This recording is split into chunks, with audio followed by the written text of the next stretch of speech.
guys, Lynn with the National Cat Groomers here, and this is one of my clients, Mr. Poof. He is a 9-year-old cream-colored Persian. He doesn't come in as much as I would like him to, but he is the sweetest boy, and he tolerates a lot. But even though he's so snuggly, he doesn't love certain parts of grooming, or he's a little more challenging for some of them. He does have not quite mats, but a lot of dead hair that needs to come out today. So I want to start out with combing out his head. I like to do most of my face trim pre-bath, but I need to comb out all the dead hair so I'm not trimming dead hair and then it all comes out after the bath and then now there's big chunks everywhere. So I use my face and feet comb, and I'm going to start with the wider side of the face and feet comb, and then I will go over it again with the finer side of the face and feet comb. I just find that this kind of gets the bigger clumps out first, then I go back in with the finer side to get all of the smaller clumps, and that way it doesn't really yank the hair as much. You can kind of see I've like flipped it around. I promise it doesn't hurt him. He would definitely let me know if he didn't like something, but he's got a lot of thick hair on the top of his little dome piece, so that all needs to come out before I start trimming anything. And he's very wiggly for his face trim, so I'm going to do a little bit before the bath and then more at the very, very end. So I hold his whiskers out of the way and then I do a couple quick snips right above the eyes. So that's kind of where, if they had eyelashes, that's where they would be growing. But because he's so wiggly, I have to hold his head pretty firmly and then do a couple quick snips before I move along. So I want to see how well this dead coat will come out and how much he'll tolerate. I really don't do very much brush out or anything pre-bath, but I want to see how much is he going to be okay with before I commit to getting it all wet and then figuring it out in the blow dryer. I don't want to get too far into the groom and realize I am going to have to shave it, but he's tolerating it pretty well. It's coming out pretty easily, so I will continue on. Once I've done around the head, if I'm going to put the e-collar air muzzle, now's when the time would be that I do it, but Poof's a good boy. He's been to me a bunch, so he doesn't need anything. So I will do his nails, making sure they're nice and short. I always like to start with the innermost dew claw, because if they start wiggling or walking around, I find that one is the more difficult one to get to. So at least I've done that one first, and then I work my way all the way out. So he's being so patient. Look at that little face. I just love him. Then I will do the back nails by giving him a little hug, again, starting on the innermost toe and working my way out.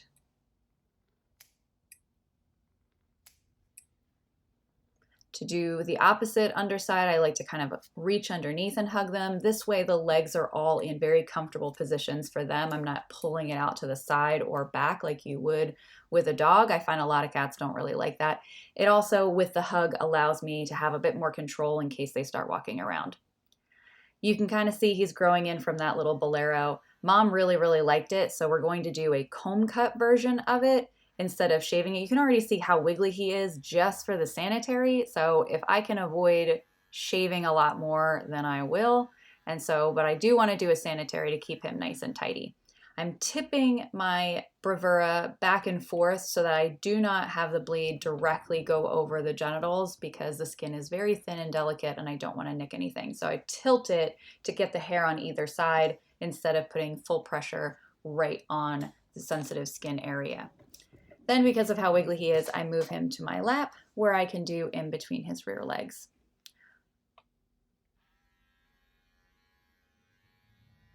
All of my shaving is with the 10 setting of the bravura, and I like to hold the legs straight up and down and then come forward, and then I do the center. I don't like to do the center of the belly or behind the legs kind of first, because I don't want it to be too wide. Then I'll let the legs relax, and again, I'm just kind of keeping him under control and trying to be as thoughtful with every clipper swipe as I can, because of how wiggly and how little time he's going to give me. It looks like he's not being so bad in this video, but this is because I've done him a bunch of times, and trust me, he starts getting really wiggly and really agitated, and I don't want to waste time if I can help it. I like to put the e-collar on in the bathtub. He does not love the water really around his face, so I'll put the e-collar on to prevent the water from splashing all in his face until all the way at the very end when I wash around his head. So I can do both washes with the e-collar on. That way I don't worry about degreaser getting in his face or any other shampoos splashing up in his head until I'm ready to specifically do those areas. But in order to get all that dead hair out, he must be really, really squeaky clean. And the first step for me is getting them saturated wet, not skimping out on this part, not having big chunks of dry coat before I plop shampoo on it. Doesn't matter what kind of product I use. If I get them really, really wet, the product is going to more easily spread into the coat. For this first wash, I'll be using the Le Pooch F&T. I love this as a really heavy-duty degreaser, and especially on these dilute, fuzzy coats, I find it's really good just to get all the excess grease out without going too crazy. And I just kind of glop it right on there. Once I know that it's worked all the way through the coat and I've really scrubbed it in, it almost feels a little slimy. That's when I know that I've reached the point of the product is where I want it to be. It's all the way down the coat. There's plenty of water that it's mixed with and spread around with in order to help dilute that product down. Even though I'm putting it on direct, I'm putting it on already saturated coat with water, so it is diluting it kind of as the process goes instead of diluting it first and then squeezing it on. When I was a dog groomer, so probably 15 plus years ago, I started getting a lot of carpal tunnel from squeezing mixing bottles specifically. I have since stopped using mixing bottles because it just didn't work with my flow and my hand structure. And so I primarily stick with a low concentration point product type of situation. So all of my shampoos are not really, really high concentration shampoos. They're all under 16 to 1s because I specifically do a lot of hand washing. You don't really want to use these really like 32 to 1, 50 to 1s, which makes sense for a lot of people, especially if you're using a bathing system or mixing bottles, but because I don't use either of those things, I stick to the lower dilution rates.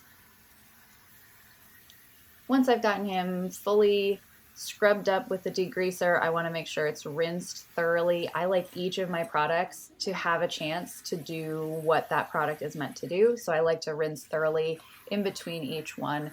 Again, it also makes sure that it's getting all the way down to the skin. I don't want to just have shampoo right kind of hover above the skin just in the coat. Really, really important for cats, which have notoriously greasy coat and skin. It's got to get out, got to get clean.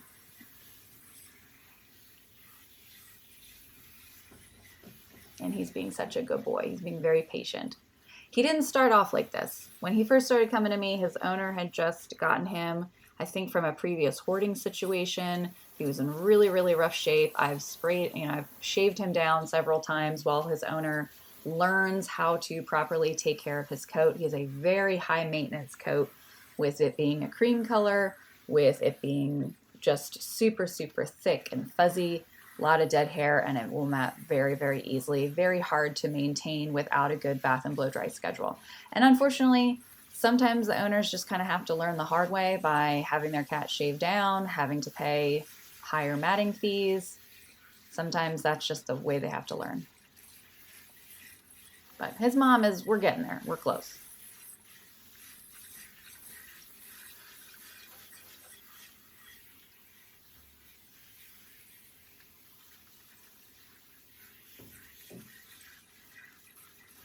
I specifically like this nozzle from Forever Stainless. I've tried probably almost every nozzle you can even imagine because people ask me about them or I'm just curious, and I specifically like this nozzle the most. I think this helps to penetrate the water to the skin so much easier and faster than any other type of nozzle on the market. I do have, so this video is from before my renovation of my salon, and I do actually use a diverter, and I have a second nozzle that's more of like the garden nozzle that you see a lot with the shower setting. I like it, but not for full coats like this. I like it more for short-haired cats or for young kittens where I don't need such a kind of powerful water pressure. And then also because I use my tub to wash litter boxes and things like that, I prefer having the other nozzle. So I use a diverter, which means that at the top of my tub, it splits, and then I have 2 hoses and 2 nozzles, and I can turn and figure out which one I want to use. I've also found when I have students who come and work with me, if they have never used the blue nozzle that I have, it will make your hand fatigue very quickly. It's a heavier nozzle and you're using more of your thumb. You can see how low my thumb is sitting versus squeezing with more of your fingers, which is what the other style nozzle is like. And so your hand can fatigue. So a lot of times I have both nozzles, so that way if you're a student with me and you're with me several days, if your hand is getting fatigued from using the blue nozzle, I do have the other nozzle for you to kind of switch back and forth and give your hand a break. The second wash I used is the Chris Christensen Clean Start. Once their Top Cat line comes out in gallons, I'll probably switch to their Clarifying, which is similar to the Clean Start but with less fragrances. I think they both do a good job, but I like all the Top Cat products so far. I think they're really nice. They are more for second washes. None of their products really replace Chubb's or the F&T Groomer's Goop, the Farber Pre-Step, like any of the heavy duty degreasers, to me all over, not really replaced by that line. The Top Cat degreaser I think is really, really good on stud tail and chin acne specifically, but I don't really love it on the coat. So I still use my main degreasers, and then I'll use the Top Cat products for second washes, whether it's the volume or the shine or anything like that. But I do want to make sure everything is really, really rinsed very, very thoroughly. Obviously, no product is going to be left behind in the coat once we switch. Now, it's hard to see from these angles, but I'm lifting him around his shoulder area or under his arms and his front chest. I find that a lot of cats do better for me when I lift them from there instead of lower on the belly, as well as if I need to, sometimes I can kind of scruff and just sit them up if a cat does not want their legs or chest handled. So I will alternate depending on what the cat's preferences are. Once the body is all finished, this is when I take my e-collar air muzzle off and do around the head. I really love the FaceTime face wash from Chris Christensen. I probably could have wet the head a little bit beforehand, but it almost goes on like water. It's really, really thin and just a watery consistency, but oh my gosh, it rinses so fast. It just gets them clean. It's just nice and simple, does not have a strong fragrance, and I find it doesn't really irritate anything, especially around those eye areas of these smushy face little Persians. I don't want any harsh products, heavy duty fragrances, things like that. And so, sorry it's off camera, but I mean, I can kind of see what I'm doing. I'm just glopping it on there, wiping it around, mushing it in, and then rinse. And then I squeegee out all the excess water, and I'm going to wrap them in a big fluffy towel. Now, I did want to show you how I wrap in a towel because I do it pretty quickly. I give a little bit of extra at the top. I cover their toes, cover their feet, and then I tuck it under their front legs so their own body weight is really helping to almost lock the end of that towel into place. Then the other end of the towel is a little looser, so I can use it to wipe my own hands, to make sure my hands are dry. I can use it to start rubbing and mushing around their face with the end of the towel, but that way they're really locked in. Their feet are tucked in, so they're not going to easily walk forward to get out. I'm using cotton balls and just saline solution to wipe around his face. His mom has actually been really good about wiping his eye area. It's not nearly as bad as it has been before. And then I'm going to use the Le Pooch Metacetic ear cleaner, hands down my favorite ear cleaner. I think it's the best. It also will not sting if they have any redness, irritation, little scratches or anything around their eye area. Then I'll put him in a little happy hoodie. And now we're going to go to the blow dryer. Look at that little face. Gotta untuck his whiskers. Oh, he's a good boy. So I'm not going to show you the whole blow dryer portion, but I want to show you enough to see what happens with all this coat. So while you're blow drying cats, so for them I like to use the air muzzle. Kind of the same reasons why I had the e-collar on him in the bath is because I find a lot of cats do not like the forced air right in their face. So if I can get 95% of them done, I will. So I'll put a happy hoodie and an e-collar or air muzzle on, and then I'll focus on drying the rest of the body, drying the legs, drying the chest, drying everything else. And then the last thing I do is take off anything on the front and see how much they'll tolerate to do around the head and face. Versus if I just had the air running and they're getting really freaked out by it, it's not going to get me very far. So I prefer to start with that and use it, not so much because he's obviously not trying to bite me, but to prevent him from having the, turning suddenly and the air is just blasting into the face. I don't like to do that. Not to mention, I'm trying to get all this dead hair. I don't want him to have all the dead hair kind of rolling around his face either.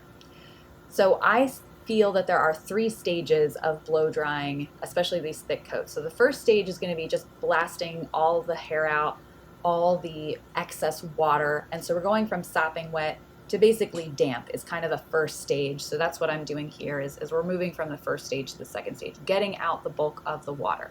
Once I've gotten the bulk of the water out is when I can really get it blown dry. And that's when you see a lot more hair blowing around. And then the final stage is when the hair is dry and the air is helping to loosen all of the dead hair, and that's the only time I bring in a comb. So you notice that one section is really, really dry. I've really pushed out a lot of hair, and that was the only time I'm picking up the comb.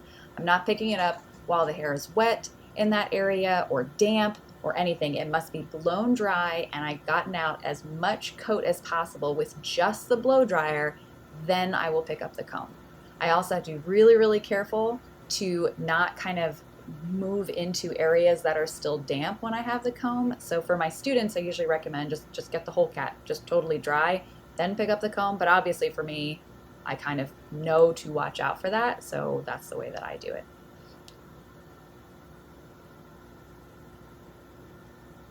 So I have no nozzle on right now. I did notice that Canine did come out with a water peeler style nozzle, which I do have one and I like it. I just didn't have it for this video, and I like it a lot on legs and underside especially. But for the top, I pretty much don't use a nozzle, and I'm pushing it right up against the skin. I'm drying the skin first and then moving my way out, because if I just blow dry the top, well then the skin is still damp, and then that's not really solving my problem. But if I just focus on drying all the way down to the skin, the rest of the hair will dry along with it, so I don't have to do it twice. So I just kept going, the exact same thing. This is blown dry, and now I'm going to use a very, very soft slicker brush, and I'm just going to fluff up all the coat that I'm going to do as a comb attachment. I've already combed it all out, so this is just fluffing it up and separating it, and I really like these little Chris Christensen soft slickers. I've had this one for ages. So it is really dulled down and it doesn't scratch anything, and it's just a really quick fluff up. It's nothing crazy. But look how fluffy he is. So you can see that Bolero trim, I like to stop right past the rib cage, and that way I don't have to worry about where the placement is in relationship to the elbow. So when I get to that transition, I hold the hair out of the way so that I don't suck up more hair than I really want. And I like a very clear definition of trimmed hair versus full hair. So I've stopped right at the edge. But you can see with my left hand, I'm holding that longer hair out of the way. And that way, while he's laying down, I can get a nice even line all the way around his back from side to side. And I can kind of just gently hold it out of the way. I'm not pulling it up towards his body because I want to see where does the hair sit while he's in a natural position. I'll do the line cut tail with the comb attachment. Everything is the exact same way. I'm just going in reverse. I've got the Hanby hair vac is attached to my clipper. There's a number 30 blade under the comb attachment, and this is the dark blue or number 2 comb attachment. So this is the shortest length that I will do a comb cut on. I do not use the 2 other shorter combs that Wahl comes out with. I don't use those on cats. Sorry, it's not really a great position. I have to hold under his lower belly. My hand is in the shape of a U, and it's right in front of his hips. So that way I'm kind of trying to hold him up by holding his weight, but I'm also putting my hand in front of the almost like knee bone, like the bone in his leg, in order to help him stand and stretch those legs out. I can also try rolling him to the side, but he's not really a roll to the side kind of kitty. You can see me kind of figuring out which way he's gonna best do. Didn't really love lifting him with the scruff, so I stopped right away. So this way I'm kind of moving him around to best find what he responds best to, and that will let me get to what I need to. You gotta be really careful with right in between the legs and by those tuck up areas. If you see how lightly I'm kind of skimming, so that I can see, is there any little pocket of skin so I don't suck it up or really get into it. I do want to do a little bit between his chest. Normally with a Bolero, you don't have to extend it up into the armpits. Normally I would just kind of leave it and have it be a line all the way around, but he gets very mad at armpits. And so the whole idea of this Bolero trim is to keep certain areas from getting matted, and he gets mad at armpits. So sometimes I'll do a belly shave with a Bolero, and so for him, I went ahead and I extended it up in between his arms just to keep that hair nice and low maintenance for mom. So she's not totally on board with the full teddy bear haircut, but she really, really liked the Bolero style. So that's why I did the little comb attachment. And so hopefully this will keep him from getting too matted. Now I'm just removing the last of his little mats, and I want to be nice and quick by doing really short, firm, quick strokes, or else we'll be here all day. And trust me, he's great for it. As you can see, he's doing such a good job, but he will lose his patience if I do not kind of keep moving. And if I just try to sit there, he's even trying to headbutt the comb while I'm combing out his front legs. He's such a goober. And so I don't want to sit there and try to break apart or pull anything apart, because that's just tugging every single time. So if I can tug one time instead of 5 times in that section, I will. And trust me, most cats will appreciate that so much more than sitting there for 20 minutes trying to, as lightly as possible, tug away, because in the end, you're still tugging all the hair. It's all got to come out, and he's going to get agitated. So I find way more cats are better when I just kind of get to the end of it as quickly as possible instead of dragging it out, because there's, every single little tug is probably going to annoy them. In this section of the comb out, I'm using a Chris Christensen 001 comb, which is similar to a Greyhound style comb, but it only is the fine side. It does not have a coarse side. I really found that I didn't use the coarse side of my full-size combs, so I ended up getting one that is all fine, and so that way I can use the whole comb. So you can see here my hand under the front of his hip area just to help kind of hold his body weight while also letting me access those back legs, which nobody, especially Persians, love being combed out. So everybody's going to dislike it, so I want to go through as quickly as possible. But all that will have dead hair, and they will all hate when there's mats. So I have to get out all that dead hair before it gets matted. Then I did a little bit of one of the Le Pooch colognes, which are my favorites. The Noel is my favorite, but I think in this video is the springtime, so I had the VIP splash. But you can see his little Bolero looking so cute and sexy. And then I did want to do a little bit more around his face, so I got my face scissors out, and I'm just going to do a little bit more. But you see I've kind of gotten the bulk of it done, and then as the very last thing, I'm going to see if I can get a little tiny bit more. Since I really only did above his eyes, I wanted to see how much patience he was going to give me. But he's doing pretty good. So you can kind of see he's already starting to be a little bit of a bucking bronco. And when you've got sharp scissors around their eyeballs, I got to be really careful with that. So I hold them quite firm, and I try to be as few swipes as possible to have the desired effect. And then I just want to go back through with my little fine comb. I know he doesn't seem like he loves it, and it's a lot of pulling, but trust me, he's a good boy. He does fine. Everybody does fine. Thanks so much for watching. Talk to you guys later. Bye.